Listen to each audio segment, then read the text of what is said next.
હીર, તું હજી પેલા વેટરના ફોનમાંથી ફોન કરે છે? એક નવો ફોન લઈ લે ને. કોમલ, મારી પાસે પૈસા તો હોવા જોઈએ ને. તારા ડેડ આવશે પછી જ મારાથી બીજો ફોન લેવાશે. અને મારા મોબાઈલનું છોડ, તને શું થયું? તારા અવાજ ઉપરથી એવું લાગે છે કે તું કોઈ ટેન્શનમાં છે, હે ને? ટેન્શનમાં લાગુ છું નહીં મીર, હું ટેન્શનમાં છું જ. લગ્નની વાતને લઈને મને એટલું ટેન્શન થાય છે ને. કોમલ, એમાં ટેન્શન શાનું? આપણા લગ્ન તો ઓલરેડી થઈ ચૂક્યા છે. આ તો બધાની હાજરીમાં માત્ર આપણે એક ફોર્માલિટી પૂરી કરવાની છે, ધેટ્સ ઇટ. મિહિર છે ને? લાવ લાવ મને આપ. કમ ઓન મિહિર, આ ગોલ્ડન ચાન્સ જરાય મિસ ન કરતો. હા આંટ, મને કોમલના મમ્મીએ કહ્યું. કોમલના મમ્મી નહીં, મને મમ્મી જે વાત કરી એમ કે. ઓ બાય ધ વે, તું ભાઈ સાથે આવી જવાનો છે કે ત્યાંના કામ માટે રોકાવાનો છે? આમ તો હું આવી જ જઈશ. કેમ, કઈ કામ હતું? ના, તું રોકાવાનો હોય તો મને તારા ઘરનું એડ્રેસ આપ, એટલે તારા મોમ ડેડને મળી લઉં. મારા મોમ ડેડ ને? યસ, અમારા તરફથી બધી તૈયારી થઈ ગઈ છે. એટલે તારા મોમ ડેડને મળીને એમની વિગતો જાણી એમને માનભેર લગ્નની વાત કરવાની જવાબદારી ભાભીએ મને સોંપી છે. અરે પણ એમને મળવાની કોઈ જરૂર છે જ નહીં. અરે કેમ જરૂર નથી? જાણ લઈને આવવા માટે એમને ઇન્વાઇટ તો કરવા પડશે ને.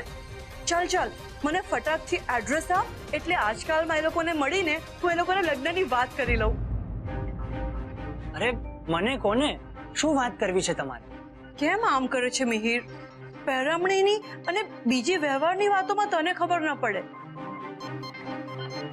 એના માટે તારા મોમને જ મળવું પડશે. અને તમે લોકો સંગીત સંધ્યા કે બીજું કોઈ પ્રોગ્રામ કરવાના હોવ તો એ પણ ડિસ્કસ થઈ જાય. સાહેબ બસ કરો, બેટરી ઉતરી જશે અને લાંબુ લચક બિલ આવશે. અરે ચિંતા નહીં કર, તને આના બદલામાં નવો નક્કોર ફોન અપાવી દઈશ. પ્લીઝ તું હમણાં અહીંયાથી જા.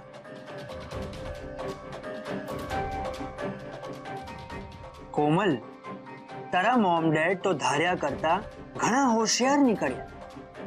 કંકોત્રીના બહાને માધુરી ફોઈ દ્વારા મારા પરિવાર સુધી પહોંચવાનો પ્લાન બનાવી દીધો. પણ સાસુમાં, હું પણ તમારા રચેલા ચક્રવ્યૂહમાં ફસાઈશ નહીં.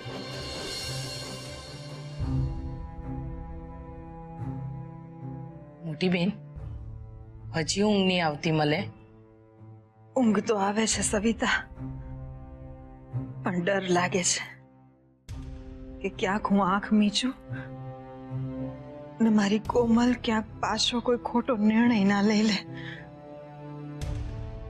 એકવાર ખરે સમયે ઘરે હાજર ના રહીને એની સજા હું ભોગવી રહી છું. એટલે જો આપણે પૂરતી તકેદારી રાખીએ ને તો આવી કોઈ ઘટના ઘટે જ નહીં. જો તમે તકેદારી રાખવા માંગો છો તો પછી કોમલબેનને પરણાવવા હું કામ નીકળેલા છો? એ બધું તને નહીં સમજાય સવિતા. તું બસ પ્રાર્થના કર કે જે મેં કરવા ધાર્યું છે ને એ બધું એ રીતે પાર પડે, બસ. મોટી બેન, તમે ચિંતા નહીં કરો, હાવ હારાવાના થયે. સાહેબ સાહેબ મને મારો મોબાઈલ આપી દો, મારા વાઈફનો ફોન આવવાનો સમય થઈ ગયો છે. અરે એમની સાથે હું વાત કરી લઈશ. શું વાત કરીશ? તમે મારો ફોન મને આપી દો. અરે મારો ફોન તૂટી ગયો છે એટલે જ મેં તારો ફોન ઉધાર લીધો છે વાત કરવા માટે. તો તમારા શેઠને કહો તમને નવો મોબાઈલ અપાવી દે. ભાઈ એ મારા શેઠ નથી, હું એમનો શેઠ છું, એટલે કે હું એમનો જમાઈ છું. તમે એમના જમાઈ છો, મારા નહીં. તમે મારો ફોન આપી દો સાહેબ પ્લીઝ. આપું છું. એક અર્જન્ટ ફોન કરવાનો છે, કરી લેવા દે ને. 5 મિનિટ બહાર વેઇટ કરને.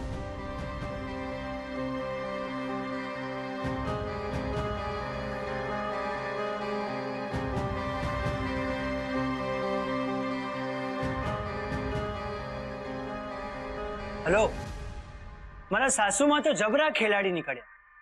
મારા પેરેન્ટ સુધી પહોંચવાનો શું પ્લાન બનાવ્યો છે? હા, અરે અમારા લગ્નની કંકોત્રીમાં મારા ફેમિલીના નામ લખવાને બહાને બધી ઇન્ક્વાયરી કરી રહ્યા છે.